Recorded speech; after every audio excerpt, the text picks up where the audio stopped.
That's cold. Hey everybody, thank you so much for clicking on this video. So today we are talking about TikTok again. Now I was very late into the TikTok game. I was one of those people in their 30s that was just like, what is this Vine knockoff that I'm now supposed to be investing even more of my time and effort into? But a lot of people kept telling me that it was a great way to grow my business, and I really didn't believe them. And then some crazy shit happened.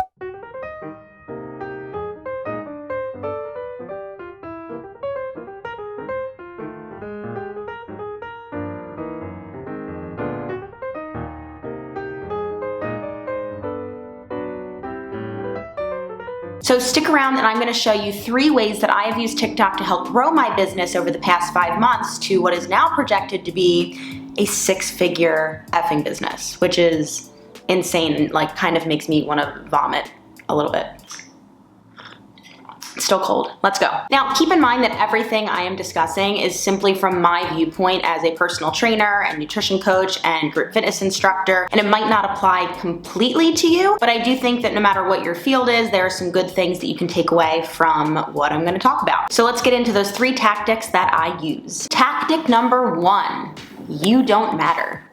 Okay, hear me out. This is actually a lesson that I learned when I was coaching at Form 50, which is a mega former studio in New York City, and all of our coaches there actually did get our coaching certification through Kai Evans. If you are looking for a cert, this is actually, in my opinion, the best one that I have. And the big thing that I learned is that the client is the star, not you. Now, I've also learned it from a multitude of different books that I will link down below, so it's not a unique concept to that one studio or one person, but it is a great concept in business marketing. So if your entire TikTok feed is just you vlogging your day like, oh my god, I am so tired today, and then like later I'm gonna be doing this, and I'm so excited because it's all about me, and blah, blah, blah, blah, blah, blah.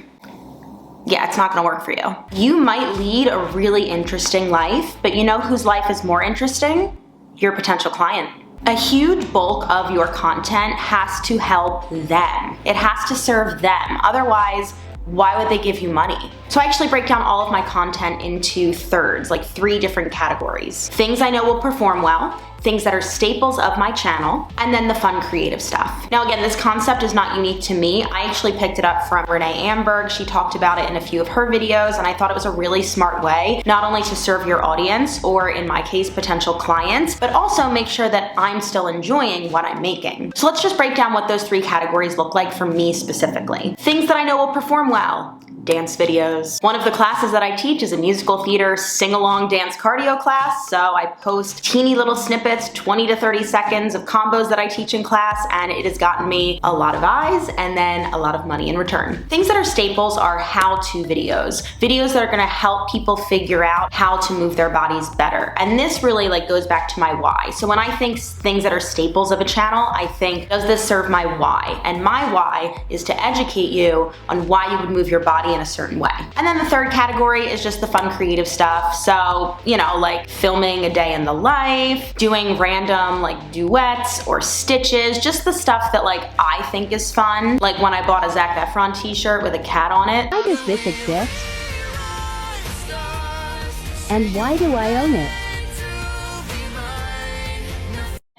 You know, and sometimes the fun creative stuff is what draws people to you. You know, you still want to be a relatable human being, not just like a walking encyclopedia and a walking sales machine. So you do want people to be able to see that fun side of you as well. Jumping into tactic number 2, you gotta offer a freebie. There is so much competition out there right now for virtual fitness and just fitness in general, especially after the last year. So people have a lot of options. I feel so incredibly fortunate that something in 2019 told me to start a YouTube page, and you know, I already had equipment, I already had the ability to like talk to a screen without feeling super awkward. I knew how to edit. Like I feel very lucky that come panty time, I had dozens of free workouts, free videos on how to fix this, free videos on how to do that. So people had built up a lot of trust in me already. So the best advice that I can give you is start giving out free shit. Something I always do with those dance videos on my TikTok, if someone comments, "Oh my god, I would totally take a class like this," I comment, "Hey, I actually do teach a class like this. It's on Mondays at 5:30 Eastern Standard Time, virtually. You want to come for free your first time? Use the code TikTok. Because for me, having someone come to a class for free, if I'm teaching it from my home, it costs me absolutely nothing. And my brain in that situation goes, they really liked the TikTok, let's get them in for free for a free class. From there, they take the free class and go, wow, that was amazing, I'm gonna buy class for next week. They come to class next week, wow, this is awesome, what was that unlimited membership that you have? Great, purchased it, done. And through TikTok, I have done that more times than I can count right now. I'm not actually gonna go through like any analytics or numbers in this video, but if that is something that you are interested in hearing, definitely leave that in the comments below and I will figure that out. Another thing you can do is promote like a freebie download on your website so that you direct them to your website, they have to enter their email address to then download it, and then you've got their email. So the next time you send out your weekly newsletter where you're saying, wow, I'm teaching a Disney class this week, you bet your ass they're signing up for it. My people really love Disney, that's why I use that example. And just like a side tangent, if you have not started building an email list, you must. I am no expert in that, but I will leave a few people linked down below in my description box with podcasts or YouTube videos that can explain you a little bit more, and it's literally the way that I learn. Just going on YouTube or downloading a podcast and figuring it out. The thing is, 90% of my bookings and sales on things, they come from my newsletter that I send out once a week. People see it in their inbox, it's right there with a button to click on, 1, 2, 3, it's done. If you are waiting for an algorithm on a social media platform to do all of that work for you, don't.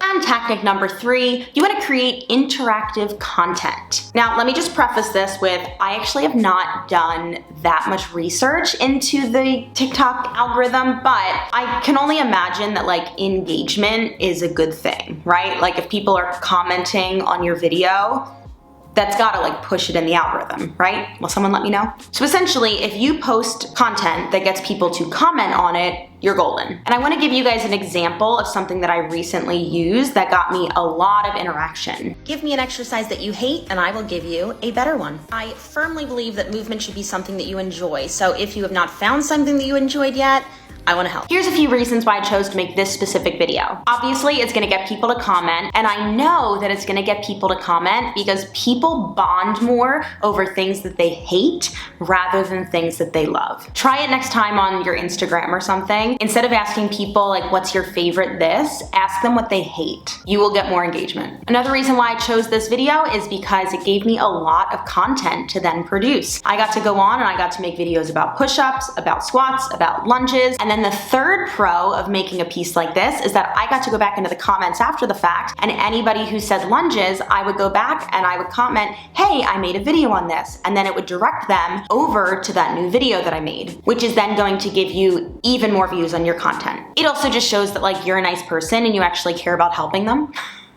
Always a plus. And I think that just ties it all the way again back to tactic number 1, your client matters more than you. So I know that people after watching this are probably gonna go on my TikTok and be like, She doesn't have that many followers. and no, I don't, but I did grow that in, what month is it? I grew that in 5 months. And this video isn't about how to grow on TikTok, it's about how to use TikTok to help grow your business. And I will say that my business since I joined TikTok has grown pretty exponentially. So again, if you want a video breaking down more of the analytics of that, let me know. Otherwise, hit that subscribe button and I will see you all in the next one.